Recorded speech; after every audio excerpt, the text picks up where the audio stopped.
Sicuramente la DAD è uno strumento che rispetto alla didattica tradizionale ha una serie di importanti limitazioni e le abbiamo viste appunto durante gli ultimi 2 anni e quindi sicuramente la DAD è uno strumento che va utilizzato solo in situazioni di assoluta necessità. La DAD vista dal presidente dell'Ordine degli Psicologi Veneto alla vigilia della riapertura delle scuole dopo la pausa natalizia. La preoccupazione è per uno strumento che ha dei limiti evidenti e che rischiano di aumentare i divari tra gli studenti. La DAD sicuramente presenta una serie di limitazioni importanti, in particolare nel lasciare ogni studente nella sua casa, nel suo contesto, con una riduzione di quelli che sono i collegamenti sociali e le reti sociali abituali all'interno appunto del gruppo classe. E questa è una limitazione importante. Oltretutto per i bambini più piccoli della scuola primaria, ad esempio, impatta anche in maniera importante sulle famiglie. I danni legati alla sospensione delle attività formative non sono immediati, chiedono anche 2 o 3 anni per emergere. I ragazzini che avevano magari delle difficoltà pregresse più importanti avranno un effetto negativo maggiore. Quelli che invece hanno buone reti familiari, non hanno bisogni educativi speciali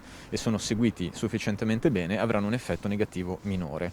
Questi anni di pandemia hanno comunque mostrato come bambini e ragazzi abbiano maggior capacità di adattamento alle situazioni emergenziali degli adulti.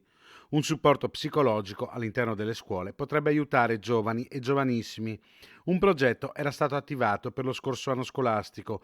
Purtroppo da questo non tutte le scuole lo hanno riprogrammato. Una alternativa possibile poteva essere quella di ragionare su un tempo di 1 o 2 settimane di DAD ben organizzata in questo momento, in modo tale da passare e far raffreddare il picco epidemico dei numeri enormi dei 200.000 contagi quotidiani di adesso, organizzandole in maniera chiara, con un bel patto formativo con le famiglie e con il sistema scolastico, invece di trovarsi, appunto, come è probabile che ci si troverà in molte situazioni, già fra pochi giorni, con 1 o 2 positivi per classi, vista l'incidenza che c'è in questo momento a livello di popolazione, e di trovarsi in una lunga e complessa, confusa, caotica serie di situazioni di DAD eterogenee che attraverseranno trasversalmente il sistema regionale Veneto e tutto il sistema nazionale, creando molta più confusione, molta più ansia e molta più incertezza di quella che ci sarebbe stato con un patto chiaro e ben strutturato fin dall'inizio, ben focalizzato su un paio di settimane.